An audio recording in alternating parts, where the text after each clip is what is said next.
Hey everybody, welcome to the Single Tracks podcast. I'm your host, Jeff Barber, and today we're taking a close look at helmets, specifically how we know the ones we're strapping on our heads are actually protecting us.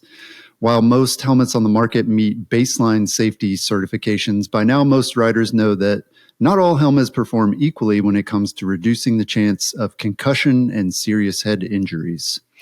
The Virginia Tech Helmet Lab has been providing independent safety ratings for sports helmets since 2011, and today we'll hear from Dr. Barry Miller about how their testing works, why their rating system stands apart from standard certifications, and how the system has pushed manufacturers to improve designs over time. Dr. Miller, welcome to the podcast. Thank you, and please call me Barry, Jeff. All right. For having me to share what we do. Yeah, my pleasure. So to start, can you tell us why the Virginia Tech Helmet Ratings program was launched in the first place? So the Virginia Tech Helmet Lab is a comprehensive injury biomechanics lab. So our start with automotive safety, testing seatbelts, airbags, and all that kind of stuff. And we wanted to study brain injury. And the only people in the real world that hit their heads frequently are football players. Okay. 50 football players initially agreed to have sensors put inside their helmets, and we started collecting data. And coincidentally, they asked the guys in the equipment room, "Hey, can you help us pick a safer helmet?" And you got to remember, back in 2004 and 5, concussion research was limited, and we didn't really know a lot, and we still have a lot to learn. But they said, "Can you help us pick a safer helmet?" So anyway, we were collecting data on football players, and we collected data for about 5-6 years to initially launch. And so we developed what we call as a bivariate risk function. So as linear and rotation head accelerations go up, your risk of concussion goes up. We have a probability curve based on a regression equation from now it's over 2 million head impacts. Wow. So the best data set, real world data set out there that, when head accelerations get to certain levels, your risk of concussion really starts to ramp up. So we can figure this out. So we could test helmets based on real world head impacts and see how the helmets, reduce these peak acceleration numbers. And then obviously the ones that do the best get the best ratings. And so we developed a STAR rating system, which actually stands for summation of tests for the analysis of risk. And I can always go into that a little bit further, but basically figure out how do you hit your head playing football? How do you hit your head if you fall off your bike? And we come back to the lab here and design test protocols and procedures that best represent those real-world accident falls with a protocol. And then we test helmets against that protocol, and then we rank order them. So what we really do is we supplement the pass-fail certification standards. Their thresholds are the point of catastrophic head injury, and supplement those with real-world sport-specific helmet ratings. So basically, we tell you which helmets are safer than another. Okay. They already met the basic certification standard to be legally sold. So that's kind of how we function. We have 9 different STAR ratings now. So varsity football, flag football, youth football, ice hockey, equestrian, whitewater sports, snow sports, cycling. What did I miss? Soccer. I think that's it. And then we're getting ready to release safety helmet, hard hat research here in about 3 weeks. Oh, wow. We have protocol that we're getting ready to release shortly after that, and then also youth hockey. So we're busy lab. And besides helmets, just so everyone knows, we do all the toy testing for the Hasbro toy company. We test Nerf toys for eye injuries in particular. Okay. They contract with us, and we test all their toys. And there's a big difference between the real Nerf toys and then the knockoff brands. Knockoffs are cheaper for a reason. They're hard plastic versus the Nerf toys are really rubbery. So pliant. So they're much safer than the knockoffs for the most part. And we also do commercial testing for drone impacts. Oh, wow.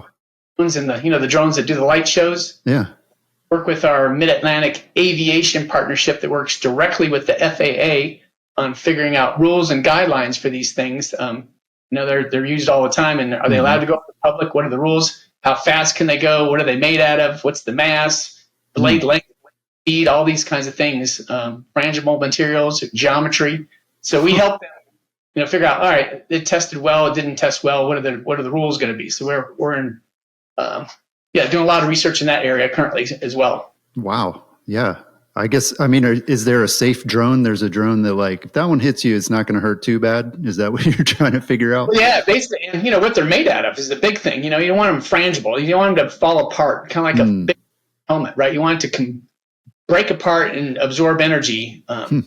So the geometry of those things make a difference, how fast they actually go. And the aviation part, they try to slow them down if they have a failure. Some of them have parachutes. Oh, wow. And foam in certain parts of whether it be the fuselage or the boom, they might put foam on the ends of those because those tend to be the worst places to be hit by these things. But they're doing all kinds of things. And so rules and guidelines, we do the impact testing, and as the MAP group works with the FAA on all these different types of drones.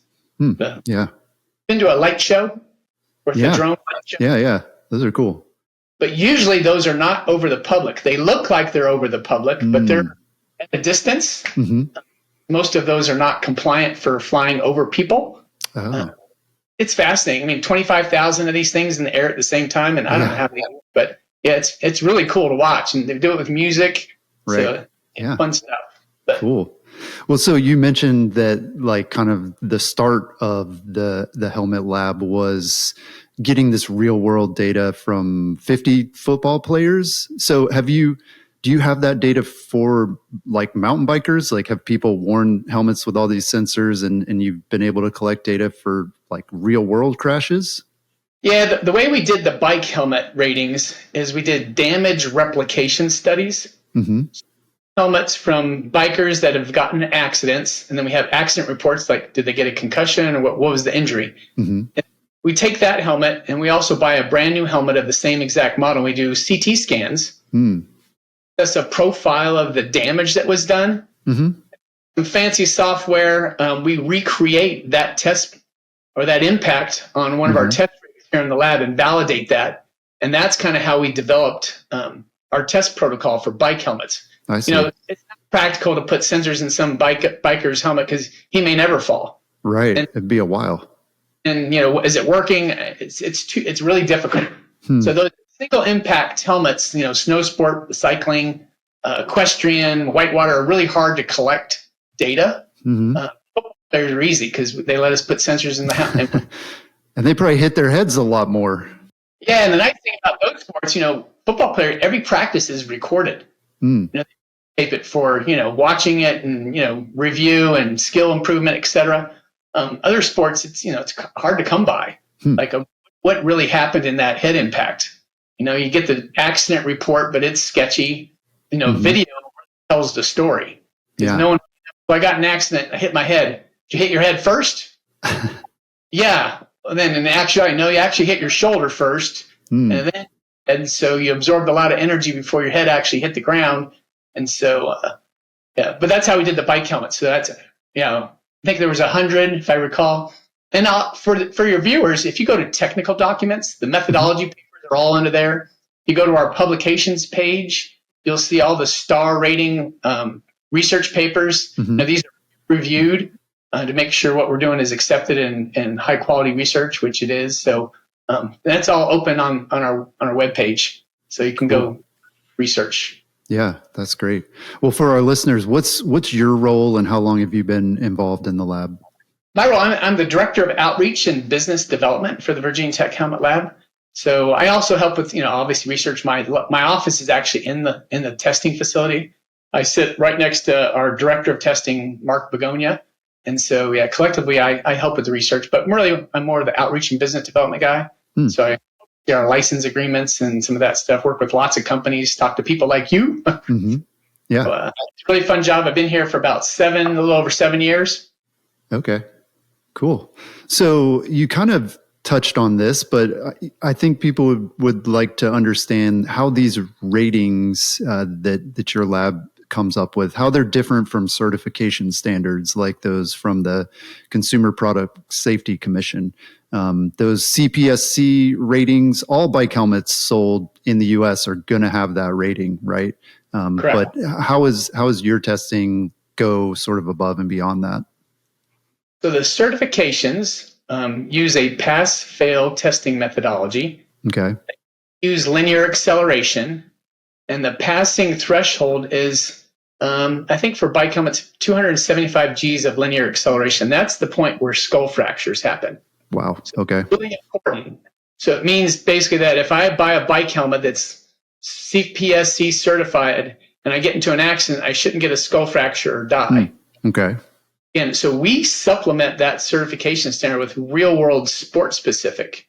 So again, how do you hit your head if you fall off your bike?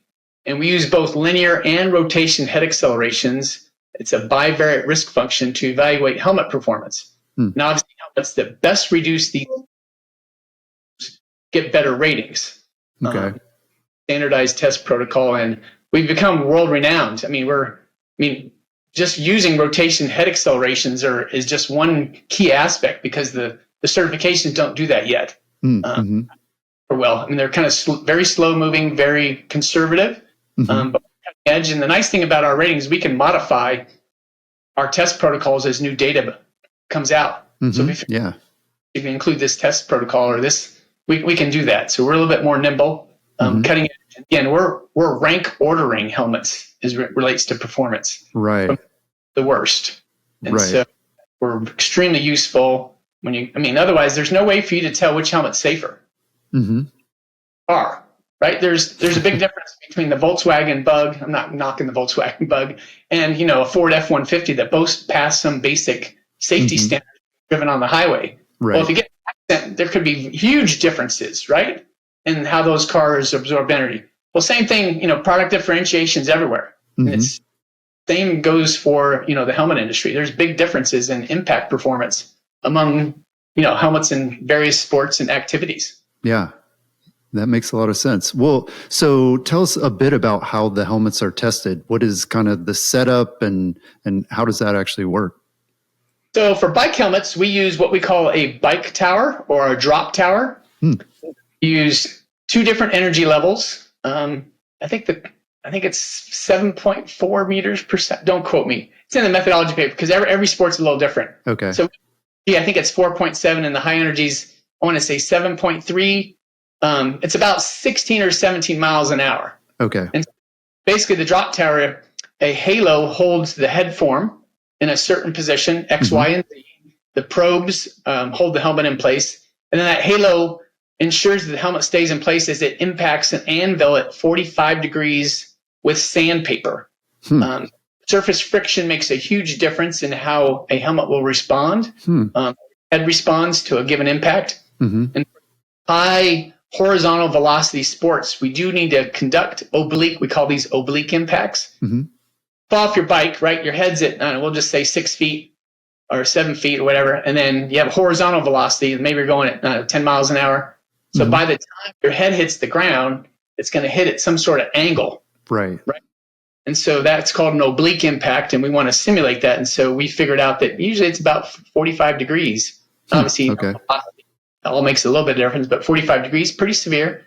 That anvil is a steel anvil mounted to the floor, so it's infinite mass. And people always say, what about e-bikes? And they go 25, 30 miles an hour.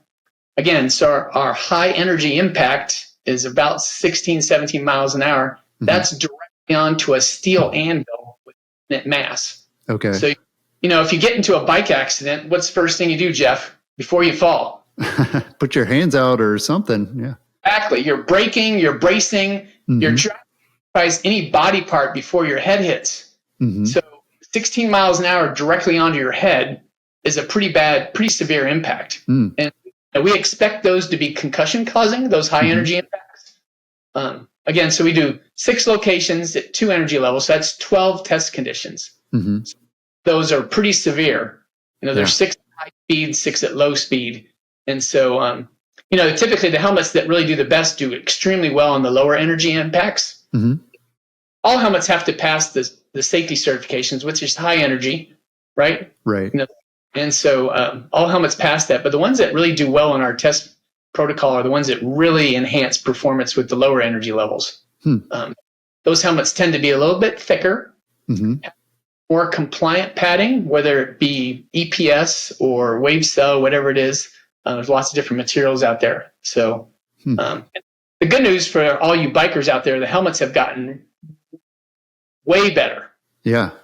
big improvements over the last 2 to 3 years, and we rescaled recently, which I'm sure you're aware of. So, we had to move the thresholds because there was over 50% of the helmets were 5-star. So the 5-star category got watered down. Mm-hmm.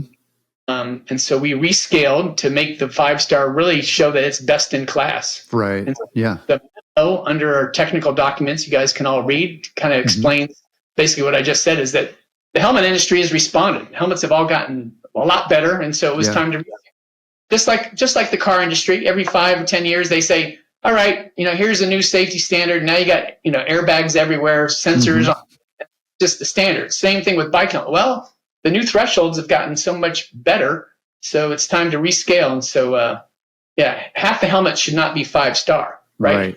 Yeah, especially makes sense. 300 of them. So we rescaled, and so to show, to just reflect, helmet performance and the best in class. And there's still quite a few. 33, I think we left in the 5-star, something like that category. And we have new prototypes coming out that are even better than the ones on the website. So it continues to evolve, which is great for the manufacturers, great for the the participants and the riders out there. Yeah. I want to talk about sort of how those protocols change over time. One question I have, and you're right, the helmets have improved a ton. I mean, a lot of that rotational impact tech, I mean, it's kind of standard now, and it's at all price points. It used to be just the higher end helmets, but now you can get it in even some of the $50 bike helmets. Absolutely. But I'm curious, is this showing up in injury data at all? Are we seeing fewer reported concussions or those kind of head injuries? Has there been an analysis of that injury data, if it's out there? That's a great question, Jeff. I'm not sure. We'd have to comb through probably the hospital databases and the injuries. Who's coming in. But it's really hard to document that kind of stuff. Are there more riders? Are there more people wearing helmets? Who's reporting? Who's not reporting? So it gets really difficult to get at the end result of, are they making a difference? But we know from impact testing that they drastically reduce risk of concussion because of the performance is improved. Shown it in football that the 5-star helmets certainly reduce concussions by over 50% compared to a 2 or 3-star helmet. That was a paper back in 2014, and that's over, I don't know how many head impacts that was, lots of head impacts and lots of players. So it does work in the real world. Probably hard to show in cycling. We don't follow people. We don't know the accident scenarios. It's really a little bit more tricky. Right. That makes sense. That football, it is more regimented, and you have teams, and a lot of the teams have doctors, and it's all much easier to document, I'm sure. So you mentioned real world testing and what that looks like. And, we've done our own sort of tests with various products over time, writing articles and things. But what people always tend to latch onto is, whatever we do, they say it's not real world. That's not, real world is messy, and there's all these other factors that can be involved. And it sounds like the testing protocol is focused on, a particular crash scenario. So is there a way to make the testing more real world, or do you not want to? Because then you're kind of introducing all these additional variables. What if you hit a tree? What if you hit a rock? Yeah. So our test protocol does represent real world accident scenarios. Again, we used damage replication studies. So then can we recreate that exact damage here in the lab? And we can. And so those are based on real world accidents. And so, the only difference in the lab is it's a very standardized protocol. I mean, you could hit your head in, we use 6 locations, but there's infinite number ways you can hit your head in a real world. Right. What we do is we create boundary conditions. What's the typical lower energy head impact, and what are the typical, we got to stop somewhere, right? You can't test locations. It's not feasible or practical. And so, we do, 12 locations. 6 of those are at low energy and 6 at high, and they represent 6 areas on the helmet, which is pretty robust. A lot of certifications only use a couple. And so I think we do represent as best we can, these real world accident scenarios. And more than likely, we're probably a little more stringent, hitting a with sandpaper at 45 degrees. That's pretty severe. Yeah. likely, you may not be, that case scenario would probably not be as likely in the real world. So we do have boundary conditions.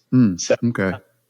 Yeah, that makes sense. How many helmets do you test? Like if you're doing one model, how many do you end up damaging or destroying within the testing?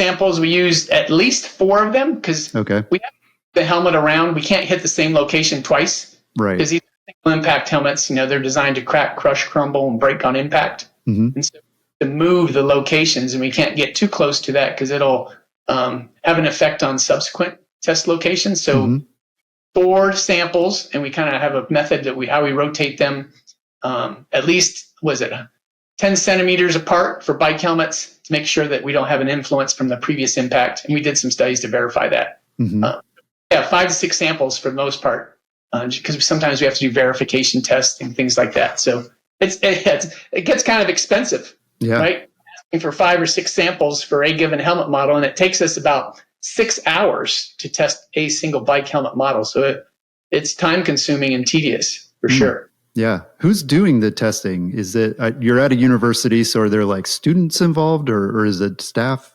Yeah, we have undergraduate test engineers and graduate students. So the undergraduate test engineers get trained by Dr. Begonia to conduct these tests. Again, it takes a lot of manpower, and so he trains them how to do it. And basically, we use them as our labor force, and they're paid. So they're a great learning experience, and they get really good at all the different variety of tests of the 9 different star ratings that we do. So, So, have you done any testing on helmets that are older? So, a lot of people advice is that you should get a new bike helmet every 3 to 5 years, depending on how much you use it. Because I guess sun can degrade it, and there's various things that kind of happen over time. Is that part of the testing at all? I know that's not the star rating necessarily, but I think people would be curious to know how that affects a helmet. Yeah, we looked at that a little bit, but the Bike Helmet Safety Institute, are you familiar with them? Yes. So they have a couple articles that are referenced. MEA Forensics did a study. So basically, EPS will hold up for a long, long time. Okay. Exposed to UV rays, heat, moisture. It's pretty resilient stuff. So it's not going to degrade as far as impact performance by much. Okay. Though as much about other materials, but EPS is cheap, it's durable, it's great. It really is good stuff. Yeah, and that's what most helmets use, right? Yeah, most helmets use that. And so, it's doubtful that it's going to have much of a difference based on environmental exposure. Obviously, severely cracked or crushed, and you hit that exact same location again, if you were to get an accident, obviously performance will be different. It likely worse depending on the energy level, but maybe even better if it's a light impact, right? Because then it's more frangible to start with. So hard to say, we can't control all those variables. Like, if we tested, 20 helmet samples that are 5 years old, well, we don't know what each one was exposed to. So the result will be kind of skewed, like we don't know. And so in our lab, we just test brand new helmets to see how the performance would be. Okay. But for those who have old helmets, more than likely they're going to do about the same as far as impact performance. Unless you've had a couple accidents or it's been really damaged, dropped hard. And dropping your helmet on the concrete is not going to do anything. People always go, well, oh, really? Should I replace it? No, it's fine. It can handle that. If you slam it or throw it down like you're, spiking a football after a touchdown, then you need to consider replacing that helmet. And the other thing is, as you guys all know, the helmets have gotten so much better. So maybe it's time for an upgrade anyways. And you pointed out that some of them are under $100. They're really good helmets. Yeah. And you can function without an arm, a leg, damage to body parts, but when your brain's damaged, it can be a little scary. So I recommend high performing helmets for all your viewers. 4 are for sure. Yeah, worth the investment. And even if you're saying that the EPS doesn't degrade over time, and even if you're dropping your helmet and then that's fine, it's probably still worth getting a new one every few years, if not for any other reason, like you said, because the technology has improved and you're going to be hopefully a little bit more safe with a newer helmet. The other aspect to that is, what is your environment? What is your exposure? Are you commuting in traffic? Are you just riding on rails to trails on, easy paved or gravel roads with no inclinations or, depending on what you do, you may want the best of the best, right. or you may want, a basic 4-star helmet, depending on how often do you ride? What's your frequency? How good are you? I'll get to factor all that in as well. So, right. Makes sense. I'm buying the best is what, right, with any product. You buy the best and you won't be disappointed. Right. Well, yeah. So with so many helmets out there, how do you decide which ones make it into the testing rotation? Which ones get tested? Oh, great question. So we take consumer input, which is me. Oftentimes, consumers or people email and ask, hey, can you get this one included? So use that information. We actually browse Amazon and browse web pages for best, most popular brands. And of course, we work with all companies to say, hey, which ones and companies can send helmets to us anytime. Okay. So if they want commercially available helmets tested and rated and posted to the website, we can do that. It's hard to keep up with, there's probably 2,000 helmet models out there. Wow. They can choose. Sometimes they want to pay for the testing, so they get the comprehensive data sets that go with that. And then if they do that, they can control whether it gets posted to the website. So maybe they want to redesign, et cetera. So it's a combination of, companies sending us helmets for complimentary testing, us acquiring on the open market, based on popular models, et cetera. Input as well. It's like, hey, if you guys have a popular model you want to see on the website, we can make sure we can acquire it. So it's always at our choice to, how we want to acquire the helmets to get them tested. So, but we work with all the major brands, and most of them really want to get their stuff tested. And when we talk to them, it's like, well, we don't want to test something that you don't really sell much of. Right. And if we're doing it complimentary, we want to have an impact. Like, are people actually wearing that helmet? Are you going to discontinue it? So that wouldn't help us, or the ratings page either. So so a little bit of everything is how we figure out which ones to put on there. Yeah. So you mentioned the rating system being recalibrated recently, and it makes sense for why that happened. So I'm curious to know, though, like what have you seen in terms of the helmet designs that has changed over the years that has made them that much better? Ooh, that's a good question. I think, most of the impact protection comes from the density and the thickness of the padding materials. And so, and a little bit of geometry, and then, material structure, like, wave cell, choroid. Are you layering that? Are you using other 3D printed or lattice type structures? There's lots of these coming out. Obviously, they're not as cheap usually as EPS. But I think for the most part, it's that density and thickness of the EPS. And then, surface friction, vent locations can make a difference too. So I think it's a combination of all those things, but mostly the density and thickness of the EPS liners, if we're talking just your basic standard helmet. Yeah. So it's not things, I mean, I know you can't endorse like any specific system or technology, but MIPS is one that we've seen take over kind of the whole industry, the helmet industry. There are things that work similarly to MIPS, but it seems like most manufacturers have kind of latched onto that solution. So MIPS, the standard MIPS is kind of like a slip plane between your helmet and the head, your helmet and your head. And so, when you get into an impact, you want the helmet to what we call is decouple from your head. Okay. To absorb energy and move independently of your head before it takes your head with it. Crush zone in your car. Yeah. You don't want to feel exactly what the car feels. You want the car to start to absorb energy before it moves you, the driver. Yeah. And when that came out, was that like a new concept, like that maybe it needs to move independently? I don't think so. I think we've always known that. I mean, that's why you have crush zones in the car. Yeah. Right. The car is so stiff that it doesn't do anything and it moves you, right? So you want it to crush and absorb energy. Then the energy that you receive as the driver is reduced. Right. So if you can reduce that, or the impact time, which reduces the peak values, you want that. So helmets, even football helmets decouple. you don't, and it's not like they have to come off your head. So I'm just saying, football helmet absorbs energy. The helmet absorbs, moves independently before it takes your head with it. Right. Maybe not to the extent like maybe a bike helmet or a safety helmet, right? Because they're not coupled as tightly as a football helmet to start with. Mm-hmm.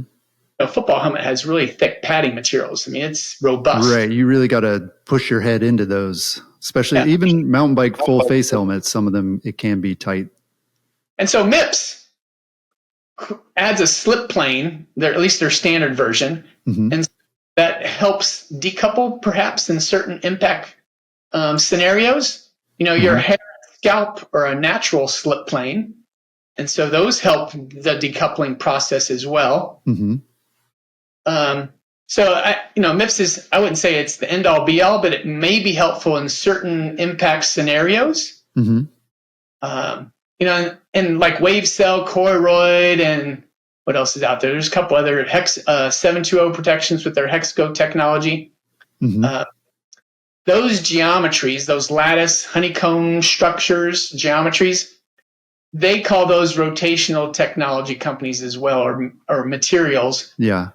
Geometry of those materials might lend itself for more opportunity to absorb energy during these oblique impacts. So you have a standard EPS liner, you hit it directly, or to the vector, it's going to crush. But what happens to that if you hit it from an angle? The geometry just doesn't lend itself to absorb energy and crush and, compress as easily as maybe a geometric structure like a honeycomb. You hit it there, it still has the ability to bend and twist as it absorbs energy. And so the idea is that they might do better with a lot of these oblique impacts. But again, the density and thickness of that material also plays a huge role. So it's kind of hard to tease out the geometry in and of itself. I think that is the concept, and we do see some improvements with those types of structures. So, yeah. Well, and your tests, I'm sure, are focused on the helmet itself. But do you have a sense of like how the person wears the helmet, like how much that affects the safety of it in terms of like, is it the right size? Is it too tight? Is it too loose? Is that important as well? The most important item as it relates to helmet fit is, does it stay on your head for that initial impact?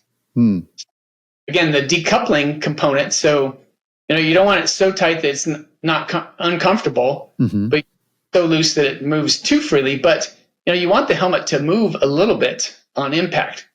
And so we always say, fit's probably more for comfort than it is impact protection. And the impact protection's coming from the density and thickness of that, primarily the density and thickness of that padding material.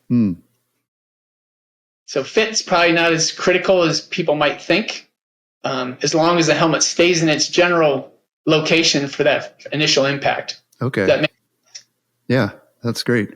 So one question I often hear from riders is about the safety of mounting accessories to their helmets. So for mountain bikers, that's going to be a light or a camera or something like that. Is that something that has been tested, or is that a factor that people should consider, in your opinion? We don't test that, but for the most part, cameras and attachments, they're pretty frangible. As they get hit, they're going to break. Even the visors, right? They're just not rigid enough to actually, move your head without breaking. So usually they're pretty frangible materials, and so they usually break on impact. So, they probably don't make much of a difference. Impact performance, because again, if you had a severe oblique impact, a projectile or like a camera, and you happen to hit way up here, it might cause a little bit more rotation. But again, it's probably going to break before it actually has a significant effect on how the helmet performs. Makes sense, Jeff? Yeah, that makes sense. So you mentioned, and the lab actually got started with football helmets. And so I'm curious, like technology-wise, how do bike helmets compare to helmets that are used for other sports like football and hockey? Well, football, those are multi-impact helmets. So football helmets are the most advanced sport helmet on the market. Okay. Without question. The energy they absorb is phenomenal. So if you knew you were going to hit your head, I'd wear a football helmet, high performance football helmet without question. Granted, they're 5 pounds, but I think there is still some opportunity to take the technology or the advancements in football and apply them to bike helmets. The bike helmets might get a little heavier, and that's not always the most popular with consumers, but I'm a mountain biker, and I only bike for an hour. Certainly tolerate a helmet a little bit heavier if the impact protection was that much better. Yeah. Football players wear it for 2-3 hours during practice, and they seem to be okay. Right. And you're competing, then obviously, weight and ventilation and aerodynamics are all going to play a role, but, a bigger, safer helmet would be better for most people. Right. So, and the padding materials they use are different. They're non-deformable, right? So they're impact after impact without any permanent deformation. So and they have some unique layering and geometries. If you go to like Riddell Football Helmet's webpage or Schutt and Weiss's, and even the new light helmet with Collide impact technology, it's a 3D printed material. So the geometries inside those are kind of unique, kind of what I talked about, some of these lattice honeycomb type structure that absorb energy. Yeah. Really, really well. Yeah. Yeah. So it sounds like, you've mentioned the geometry a few times now. And so it sounds like, is that something that has only been possible recently because of like computer aided design, or like how are those designs coming out, and why hadn't we seen them before? Well, football helmets have had them a long time. Okay. Probably it's the weight of those materials, and football helmet might, from your head to the exterior of the helmet, might be, I don't know, what is that, 2-3 inches? Wow. If you have that kind of spacing, it gives you an opportunity to create materials and buys you time to better attenuate energy, right? Right. Lower profile bike helmets, well, when you don't have the distance to work with, it's more of a challenge. And that's kind of why I said, if bike helmets got a little bit bigger and a little bit heavier, we could further enhance impact performance. Yeah. As long as you're not racing and, time is not critical. I think, or we used to say, why don't you have a practice helmet where you have your impact exposure? Yeah. And then if you're a racer, then you have your, competition day helmet, which makes it as safe, but it's more aerodynamic, it's lighter, and if you're, maximizing or minimizing time, then maybe you have 2 helmets, one for practice, one for games, so to speak. Yeah. I think you're right that comfort is a huge factor in terms of the weight and ventilation for bikers. But I think maybe just as important or even more important for a lot of riders is how they look. And what you're describing, a bigger helmet that has more padding, I feel like that would be the biggest resistance, is people just wouldn't like how it looks, which is kind of strange. The equestrian world has a big problem with that. First launch, a lot of their helmets just aren't the best, but it's a aesthetically officiated sport. You have to look a certain way, and so style makes a big difference. But again, you could probably improve performance quite a bit if you changed the how big the helmets are, the geometry. It'll evolve. People don't like to wear, your typical biker probably doesn't want to wear a full face, downhill biking helmet either, right? Right.